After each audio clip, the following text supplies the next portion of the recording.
The case study and the failure of Suicide Squad Kill the Justice League needs to be analyzed on what not to do when continuing a superhero gaming franchise. I almost can't believe there was a time before the game's launch where I had the mentality that Rocksteady couldn't fumble as badly as they did. Despite some of the iffy gameplay that was revealed for the first time in the PlayStation State of Play in February 2023, I was like, come on now, this is Rocksteady. At the bare minimum, they're gonna deliver with the narrative and would surely be better than that of Gotham Knights. Brother, I could not have been more wrong in my life. They did not cook with this game at all. There's just no justified reason to spend $70 to $100 on this garbage of a title. The main game's campaign isn't even that long, so there wasn't even that much content to play at launch. It's mostly stretched out by boring gameplay loops doing the same tedious mission over and over again. Not to mention the actual narrative itself is abysmal on so many levels, it's not even funny. The implementation of post-launch content just screams disaster, as whenever the game would get updates or when it was first launched, the game would cause severe technical issues for players, whether it would be simple bugs, save file issues, not being able to access DLC content that folks spend an extra $30 just to obtain. Even now with the Season 1 update, there have been people experiencing hella issues performance-wise, resulting in them just dropping the game entirely. Save file corruption or not being able to progress in missions. Just great job, Rocksteady. Well done. And honestly, it seems like the implementation of DLC characters in this game is worse than that of Marvel's Avengers. Because with Avengers, the post-launch content was free, specifically with the Black Panther DLC where you got the character on top of getting an additional story expansion where you got to play in Wakanda. Now, I'm not defending the game. It was still bad and had some really horrendous microtransactions. They had the audacity to charge players $14 to $17 just for an MCU skin. I'm not kidding. They charged in-game currency for each individual MCU skin that amounted to 14 or so real US dollars. So who knows how much you would have dropped if you wanted the roster of Avengers to look like they were going to star the next MCU film. When it comes to the new update to play as the Jonkler, the game doesn't even do the bare minimum of giving players a new story DLC or campaign episode to play. There's legit only one new cutscene with notable dialogue, with the Giggler getting recruited by Task Force X, alongside the motion comic introduction to the new season as a whole. They really had a motion comic clip at the beginning. My guy, this isn't freaking DC Universe Online. This is supposed to be a AAA game made by the creators of the Arkham series, mind you, who are charging people $70 to $100 to play this.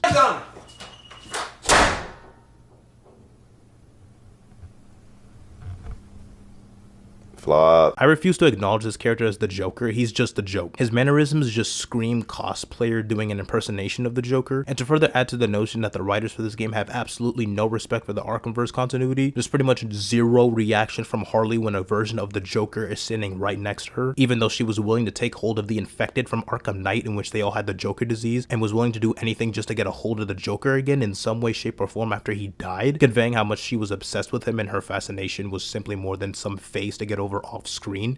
If you think you're taking him back to the cell, think again! He's got the Joker in him. They all have. That means they're mine! I'm taking them! Now that would be highly irresponsible of me to allow that to happen. Batman took Mr. J away from me once already. He ain't gonna do it again! You hear that, Batman? I know you're out there! No, no, no! Don't move, Robin. You killed them, didn't you, Henry? Oh, Bats! You're so easy. Desperate to see the good in people. Especially when they're bad. Honey! I'm home! Activating jailbreak protocol. Still, you know what they say about evolution? Even amoebas can do it. What are you doing?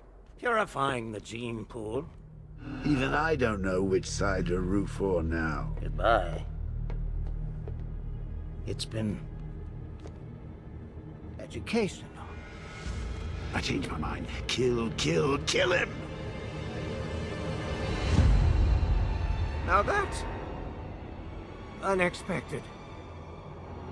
You're gonna be spectacular.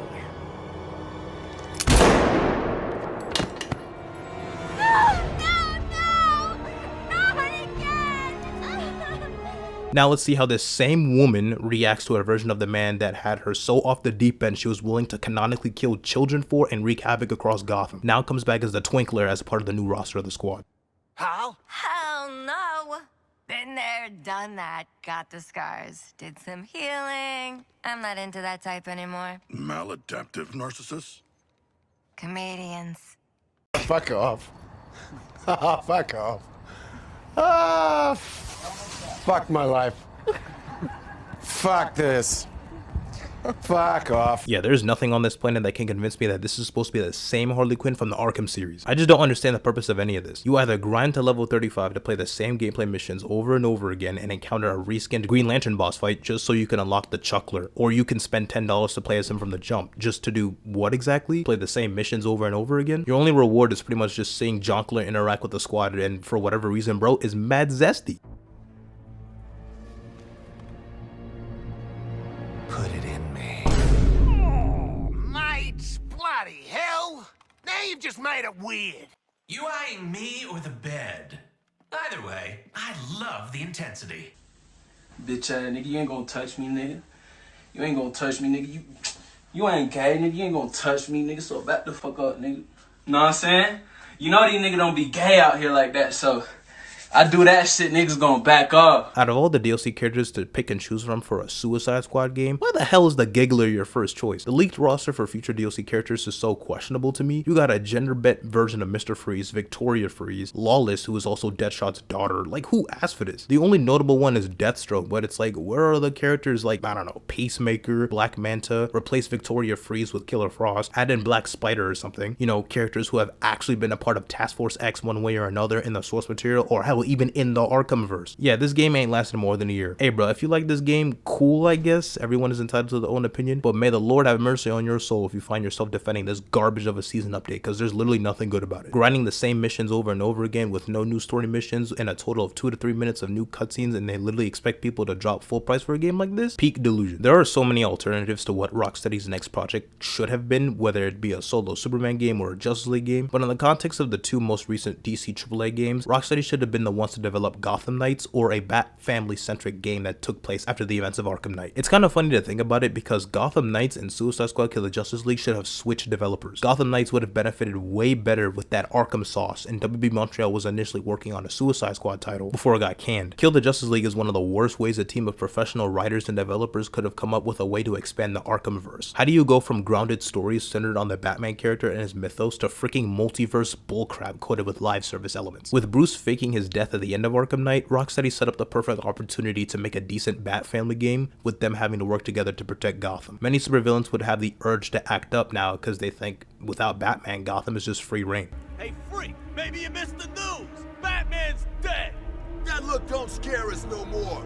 Even though they were too short, the Arkham episodes centering on the rest of the Bat family like Nightwing, Red Hood, and Robin after Arkham Knight could have been a cool tease or lead up to an eventual game where you got to play as all 3, or perhaps the inclusion of an additional Bat family member. One of the things that the Arkham games lacked was proper emphasis on the dynamics within the Bat family. Not to say that the Bat family didn't have an important role to play or that they weren't in the games all that much. There could have been more justice given to show why the family works so well akin to the source material. I mean, Nightwing and Tim Drake have never interacted once in any of the Arkham games. If we were to take a page out of Gotham Knight's book made by WB Games Montreal, this would have been a perfect opportunity to show how these characters bounce off one another and how they all react to Batman's supposed death. We all would have loved to see what antics Jason Todd Red Hood had been up to and what kind of relationship he has with the Bat family, as it seems he probably doesn't keep much contact with the rest of the family. Team up with Nightwing, Oracle, and if you can find him, Jason. Also, this is a small thing, but why haven't any of the Bat family members helped with the invasion in Metropolis? You mean to tell me their mentor figure is wreaking havoc alongside the Justice League and they're just chilling in Gotham letting it slide by? They would certainly be a better choice than the 4 bozos that are the Suicide Squad. I mean, for crying out loud, Batman's contingency plan is for them to jump him in case he ever went rogue. Only viable explanation is that they're all dead, which isn't entirely the case since Oracle is still alive.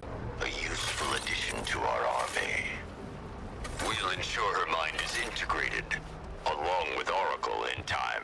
There's just too many questions that arise from all this, like, where's Selena Kyle? Where's Nightwing? Where's Jason? Was Rocksteady dumb enough to kill Tim Drake Robin off screen? Knowing how the old Rocksteady used to cook with the gameplay mechanics of the Arkham trilogy, it would have been gas to see the dual takedown mechanic from Arkham Knight, but with the rest of the Bat family refined to give each playable character a unique combat style. Having Red Hood play with a good mix of gunplay and melee attacks instead of having him shoot a bunch of armor-piercing, non-lethal rounds and have him be the slowest character in the game. The story could have been the perfect chance to demonstrate Nightwing's competency as a leader and why he's the golden boy of the Batman proteges, as I feel Nightwing was done kinda dirty in Arkham Knight. End of the line, Quinn.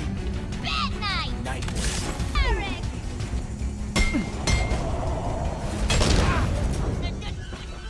Bat Knight! Need some help? news. I found Penguin. He's right where we want him. Cocky little bastard. You've been taken from me all night, Batman. It's time I did a little taking of my own. Bat, I'm fine. Don't worry about me. Well, ain't this cozy? You need to keep an eye on this one, Batman. He's a bit too careless for my liking. Come any closer, and you get to see the contents of his head. In my opinion, the premise of the Court of Owls would have worked much better in the context of the Arkhamverse, as there were some Easter eggs in Arkham Origins that showcased the Court's existence. I mean, WB Montreal was supposed to work on a Batman Beyond game with the Court of Owls as the center antagonists, set 10 years after Arkham Knight. I know the DLC for a Rocksteady Gotham Knights game would have gone hard. Could you imagine a story DLC playing as Azrael as he hunts down the Order of St. Dumas after coming to his senses at the end of the Heir to the Cowl mission in Arkham Knight, assuming you chose the right ending? He stands in your way. Gotham will be yours.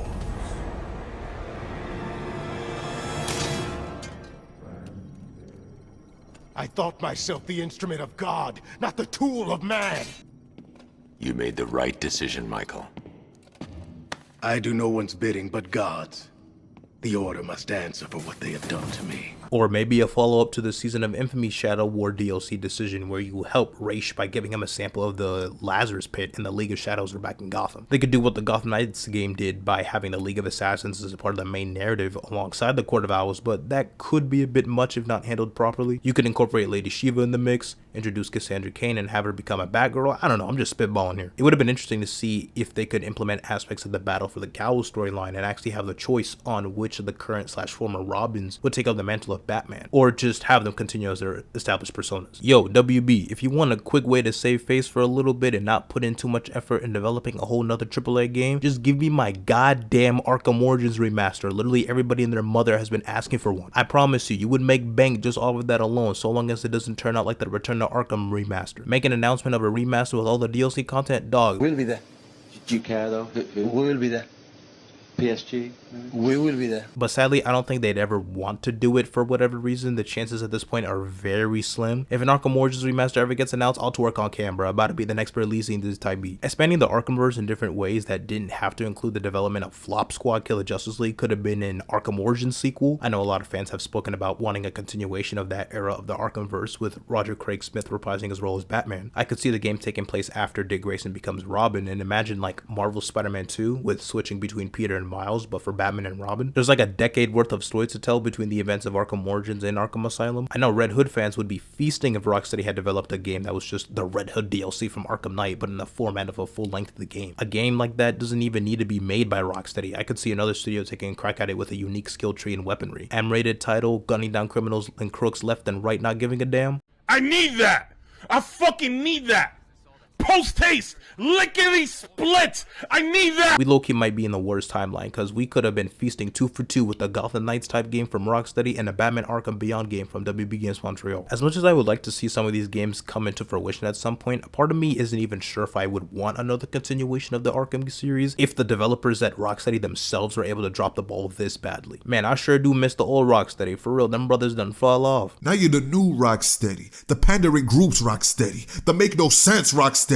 I wish you were dead, Rocksteady. I do think, though, some of these ideas would be cool as standalone projects, or if they took place in their own universe that wasn't Arkham, like a Batman Beyond game that actually has Terry McGinnis as Batman instead of Damian Wayne. A Red Hood solo game or a Red Hood and the Outlaws game would go dumb hard if given to the right development team. I just need DC Gaming in general to fight back and pop off, because bro, Marvel Games is cooking them right now. With them release titles and upcoming projects in development, past 5 years or so, we've gotten 3 Spider-Man bangers from Insomniac. Guardians of the Galaxy game published by Square Enix. Other games in development from different studios include a Blade game, Iron Man game, Black Panther solo game, a Black Panther and Captain America game, Marvel's Wolverine, a Venom game, an Overwatch clone. Meanwhile, DC Games out here got the upcoming Wonder Woman game, and Warner Brothers and DC Gaming need to get their lick back and go back to making banger single player superhero titles, because the sludge they've been producing right now is just straight up unacceptable.